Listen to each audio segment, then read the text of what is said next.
State में राहुल जी की भी नहीं चल रही, राहुल जी की वो बात को भी इग्नोर कर दिया गया। मार्च का लेटर आज की डेट तक उसके ऊपर मीटिंग तो दूर की बात, एक मर्तबा एनएचएफ वालों को बुलाकर बात भी नहीं की गई।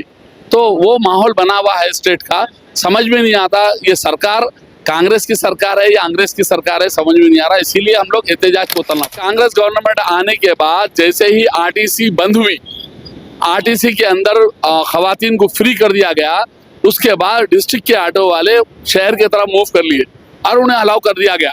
पहले जो था वो डिस्ट्रिक्ट में उतना ही कारोबार होता था जितना सिटी में, तो डिस्ट्रिक्ट वाले डिस्ट्रिक्ट में चलाते थे, सिटी को आने की जरूरत नहीं पड़ती थी। ये रेवंत रेड्डी सरकार की जिम्मेदारी है। जिस तरह आंध्रा में लेके जगन के परेड में जैसा 10,000 12,000 रुपए दे रहे थे, वैसा आप ऑटो वालों को दीजिए, हमको कोई एतराज नहीं है।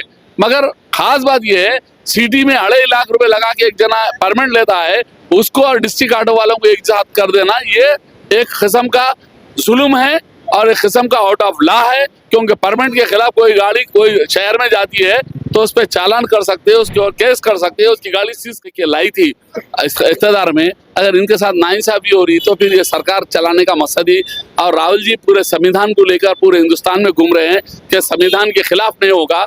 हैदराबाद में आइए, संविधान का पूरे धज्जियां उड़ाए जा रहे हैं, क्योंकि संविधान के लिहाज से जो एरिया का परमानेंट है वो परमानेंट के हिसाब में वहाँ चलाना चाहिए। यहाँ परमानेंट के पैसे 2.5 लाख रुपए बन के एक शख्स ऑटो लिया, फिर रंगारेड्डी डिस्ट्रिक्ट और उसमें कोई फर्क नहीं है, डिस्ट्रिक्ट ऑटो और सिटी ऑटो एक साथ चलाए जा रहे हैं। तो यही संविधान का उल्लंघन है, यही संविधान की पूरे धज्जियां उड़ रहे हैं। तो मैं चाहता हूं कि कांग्रेस सरकार ये संविधान को बचाने की जो बात कर रहे हैं उस पर अमल भी किया जाए। आज प्रेस क्लब बशीरबाग में ILWF ड्राइवर बंधु एसोसिएशन की जानिब से एक प्रेस मीट और मीटिंग रखी गई थी, जिसका मकसद हैदराबाद के 2 लाख से ज़्यादा ऑटो ड्राइवर्स के राइट्स के बारे में डिस्कस किया जाए और ख़ास तौर पे पब्लिक को बताना ज़रूरी समझता हूं मैं कि शहर हैदराबाद में ऑटो चलाने के लिए एक RTA कमिश्नर की तरफ से एक परमिट लेना पड़ता है, जो परमिट की कीमत आपके आज की डेट में 2.5 लाख के करीब पड़ रही है। और पुराना ऑटो अगर है तो पुराने ऑटो को आप मुकम्मल RTA के हवाले करके सेकंड नया ऑटो लेके उस पर वो नंबर चढ़ा लेना पड़ता है। तो ये जो है ये बड़ी कुर्बानी है, जो एक ऑटो 5 लाख तक करीब पड़ता है सिटी चलाने वाले को, डिस्ट्रिक्ट का ऑटो 2.5 लाख रुपए में आता है। तो हम ये लड़ाई जो है हैदराबाद और डिस्ट्रिक्ट के ऑटो वालों की ये अहम लड़ाई है कि भाई या परमानेंट ख़त्म कर दीजिए या सिटी की ऑटो सिटी में रखीजिए, परमानेंट के जो डिस्ट्रिक्ट के ऑटो डिस्ट्रिक्ट में रखीजिए। पर यहाँ प्रॉब्लम ये आ रहा है कि शहर हैदराबाद में डिस्ट्रिक्ट ऑटोस को यहाँ पर अलाउ किया जा रहा है, जिसमें पुलिस एक सेफ्टी ऑटो बोल के एक लेबल लगा रही है, जो रेड लेबल और ग्रीन लेबल के हिसाब में जो लगा देते हैं। उससे क्या है, ऑटो वालों को ये नहीं देखा जाता कि वो डिस्ट्रिक्ट का है, उसको परमानेंट है नहीं है, पुलिस को कोई सरोकार नहीं है। तो इसलिए से वो लोग सिटी के अंदर तमाम फिर रहे हैं। तो हम चाहते हैं कि RTA से लेके RTA कमिश्नर से हमारा मुतालिबा है, ऑलरेडी लेटर दिए हैं कि इनको बंद किया जाए। अगर ये बंद नहीं करते हैं तो ये 2 लाख से ज़्यादा का जो मजमा है ये लोग एहतजाज पे उतर आएंगे। और डिस्ट्रिक्ट में हाल ही में 65,000 ऑटो सरकार ने ऐलान किया। वो सरकार ऐलान के बाद सिर्फ उसमें फाइनेंसर्स और एजेंट्स की राज हो रहा है, उसको भी बंद किया जाए। और एक जिस तरह खवातीन का सेल्फ हेल्प ग्रुप बनाए, ऑटो वालों का भी एक सेल्फ हेल्प ग्रुप बनाइए, बना के इनको 20 ऑटो 10 ऑटो को एक ग्रुप बना के उनको ग्रुप वाइज में अगर आप बैंक से लोन दिलाते हैं तो एक नहीं देता है तो 9 आदमी जिम्मेदार होते हैं, 2 नहीं देते तो 8 आदमी जिम्मेदार होते हैं। तो उस हिसाब से आपका रिकवरी ऑफ अमाउंट भी होगा, ऑटो भी चलेंगे और ये गरीबों की सही तरीके की मदद होगी। मैं ऑटो का जो आप बार-बार जिक्र कर रहे हैं, तो क्या ये पहले नहीं होता था? ये कांग्रेस गवर्नमेंट आने के बाद, ये कांग्रेस गवर्नमेंट आने के बाद जैसे ही RTC बंद हुई, RTC के अंदर खवातीन को फ्री कर दिया गया, उसके बाद डिस्ट्रिक्ट के ऑटो वाले शहर की तरफ मूव कर लिए और उन्हें अलाउ कर दिया गया। पहले जो था वो डिस्ट्रिक्ट में उतना ही कारोबार होता था जितना सिटी में, तो डिस्ट्रिक्ट वाले डिस्ट्रिक्ट में चलाते थे, सिटी को आने की जरूरत नहीं पड़ती थी।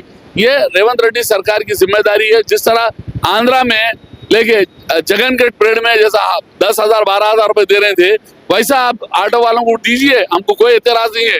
मगर खास बात यह है, सिटी में 2.5 लाख रुपए लगा के एक जना परमानेंट लेता है, उसको और डिस्ट्रिक्ट ऑटो वालों को एक साथ कर देना, ये एक किस्म का जुल्म है और एक किस्म का आउट ऑफ लॉ है। क्योंकि परमिट के खिलाफ कोई गाड़ी कोई शहर में जाती है तो उस पर चालान कर सकते हैं, उसके और केस कर सकते हैं, उसकी गाड़ी सीज कर सकते हैं, वही करने का मुतालबा है। पिछले इलेक्शन से पहले 2023 में राहुल गांधी खुद हैदराबाद आए थे और ऑटो में फिरे और ऑटो में फिरकर ये कहा था कि 12,000 रुपये जैसे गवर्नमेंट आएगी दिया जाए। तो अभी तक कितने लोगों को मिला? मैं राहुल जी की जो बात उन्होंने अमल है, नो डाउट एक यंग लीडर है, अच्छा काम करते हैं, उन्होंने बात करते हैं। उन्होंने मैं एक लेटर भिजाया था नेशनल हॉकर फेडरेशन की तरफ से, उन्होंने वो लेटर के ऊपर सीएम तेलंगाना को कहा कि हॉकर्स का इजलास लगाए, मेरे को भी बुलाए, मैं भी आऊँगा, बात करूँगा, स्ट्रीट वेंडर्स के प्रॉब्लम को सॉल्व करना, इनका एक्ट बना हुआ है। मगर आज तक स्टेट में राहुल जी की भी नहीं चल रही, राहुल जी की वो बात को भी इग्नोर कर दिया गया। मार्च का लेटर आज की डेट तक उसके ऊपर मीटिंग तो दूर की बात, एक मरतबा एनएचएफ वालों को बुलाकर बात भी नहीं की गई। तो वो माहौल बना हुआ है स्टेट का, समझ में नहीं आता ये सरकार कांग्रेस की सरकार है या अंग्रेज की सरकार है, समझ में नहीं आ रहा, इसीलिए हम लोग एहतजाज को उतरना पड़ा। ऑटो एसपी जो 2,35,000 और 2,45,000 रुपये, तो इसके अंदर कई ऑटो वालों से 2,70,000 रुपये 80,000 रुपये लिया जा रहा है। तो उसके ऊपर आप क्या एक्शन लेंगे? और कमीशन भी कई फाइनेंसर और एजेंट, कई ऐसे एजेंट हैं जो किसी गरीब ऑटो ड्राइवर को 10,000 रुपये देके उसका ऑटो ले लिया जा रहा है। तो उसके ऊपर क्या एक्शन लिया? मैं इसीलिए सरकार को कह रहा हूँ कि ये 1-2 पैसे का नहीं है, 400 करोड़ रुपए का स्कैंडल है। ये जो 65,000 ऑटो का स्कैंडल है, 400 करोड़ रुपए का स्कैंडल है। ये स्कैंडल के लिए सीएम साहब एक कमेटी फॉर्म करे और साथ ही साथ ये ऑटो जो दिया जा रहा है ये फाइनेंसर और एजेंट के जरिए, दोनों के जरिए दिया जा रहा है। एजेंट एक ऑटो से विदाउट एक पैसे की स्लिप दिए के 20,000, 30,000, 40,000, 50,000, परसों तो 60,000 एक ऑटो वाले से दिया गया। और वो ऑटो वालों को ऐलान करेंगे जो ऑटो ले चुके कि आपको 60,000 वापस कर रहे, जो आपसे पैसा लिया गया वो गलत था, आप वापस कर रहे, तो मैं समझ रहा हूँ एक बड़ी भीड़ आ जाएगी। आज की डेट में मैं अभी सुना था 3,500 ऑटो अभी तक मिले हैं, तो इसका मतलब है अभी तक जो एजेंट्स और वो है 2 करोड़ रुपए कमा चुके हैं अब तक। और आइंदा इसको एक्सटेंड करके, और शोरूम वाले अवेलेबल नहीं है बोल के 10,000 रुपये इजाफा ले रहे। आपको ऑटो होना तो रात के 3 बजे आइए, 5,000 रुपये पीछे के दरवाजे दीजिए, ऑटो मिलेगा आपको। ये सारे चीजों के ऊपर सरकार बिल्कुल इग्नोर करके चल रही है। मैं ट्रांसपोर्ट मिनिस्टर और सीएम साहब से कहूंगा इसके ऊपर एक कमेटी फॉर्म करे। एक एजेंट जो है ना, कि ऑटो ड्राइवर से 10,000 रुपये देकर उसके पास से ऑटो ले लेना, उसके नाम से बुक करके, तो ये जो है ना एक एजेंट मिला के 10-10, 15-15, 20-20 ऑटो और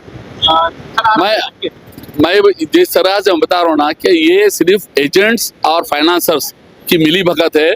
और जो ऑटो है पर डे अगर वन मंथ में अगर उसको 12,000 रुपये EMI आई, 11,000 रुपये EMI आई एक ऑटो को, तो वो पक्का वो ऑटो ड्राइवर नहीं बन सकता, हमको मालूम। क्योंकि 6,000, 5,000 तक EMI बन सकता है। अगर 8,000, 10,000 की EMI, 11,000, 12,000 की EMI अगर बनो बोले तो 3 महीने में डिफॉल्टर हो जाएगा। और 3 महीने में डिफॉल्टर होते ही ये ऑटो सीधा फाइनेंसर करने जाएगा, फाइनेंस फिर दूसरे को पकड़ेगा, फिर उसको ऑटो देंगे, फिर उस पर फाइनेंस करेंगे। तो इसको सिर्फ और सिर्फ फाइनेंसर का और एजेंट्स का बड़ा फायदा होगा, इसमें एजेंसीज का फायदा होगा। हम चाहते हैं सरकार को, इसीलिए मैं कर रहा हूँ कि सेल्फ हेल्प ग्रुप 8-10 का बनाए और 8-10 पे बैंक से लोन दिलाकर इनको भी सेफ रास्ते पे ले जाने के लिए हमारी अपील है कांग्रेस सरकार से कि आप लोग 65,000 ऑटो के अगर सेल्फ हेल्प ग्रुप बनाते हैं 10-10 के, तो सरकार का भी नाम अच्छा होगा और उसका फायदा होगा। पर सेल्फ हेल्प ग्रुप नहीं बना के, सरकार का फायदा नहीं पहुंचा के, बैंकों से लोन नहीं दिला के, प्राइवेट फाइनेंसरों की ईद मत कराइए, वही कहना है हमारा। आपने कहा कि रेवंत रेड्डी जो है राहुल गांधी की भी नहीं सुन रहे हैं, तो आप लोग लगता है कि अगर आगे आपके साथ इंसाफ नहीं होगी तो आप लोग हम राहुल जी को भी लेटर लिख रहे हैं हम लोग फिर दोबारा, क्योंकि नेशनल हॉकर फेडरेशन की तरफ से भी लेटर लिखे जा रहा है, ILWF की तरफ से भी लिखे जा रहा। देखते हैं राहुल जी क्या इस पे एक्शन लेते हैं। और हम तो चाहते हैं कि ये ऑटो स्कीम की पूरी डिटेल मैं राहुल जी के पास भिजा रहा हूं मैं, और सोनिया जी से भी बोलेंगे, कांग्रेस के हाईकमान को भी बोलेंगे, कांग्रेस के प्रेसिडेंट को भी देंगे, ताकि ये अवाम के साथ, जो अवाम आपको वोट दे के लाई थी इख्तियार में, अगर इनके साथ नाइंसाफी हो रही तो फिर ये सरकार चलाने का मकसद ही। और राहुल जी पूरे संविधान को लेकर पूरे हिंदुस्तान में घूम रहे हैं कि संविधान के खिलाफ नहीं होगा। हैदराबाद में आइए, संविधान का पूरे धज्जियां उड़ाए जा रहे हैं, क्योंकि संविधान के लिहाज से जो एरिया का परमिट है वो परमिट के हिसाब में वहाँ चलाना चाहिए। यहाँ परमिट के पैसे 2.5 लाख रुपए बन के एक शख्स ऑटो लिया, फिर रंगारेड्डी डिस्ट्रिक्ट और उसमें कोई फर्क नहीं है, डिस्ट्रिक्ट ऑटो और सिटी ऑटो एक साथ चलाए जा रहे हैं। तो यही संविधान का उल्लंघन है, यही संविधान की पूरे धज्जियां उड़ रहे हैं। तो मैं चाहता हूं कि कांग्रेस सरकार ये संविधान को बचाने की जो बात कर रहे हैं उस पर अमल भी किया जाए।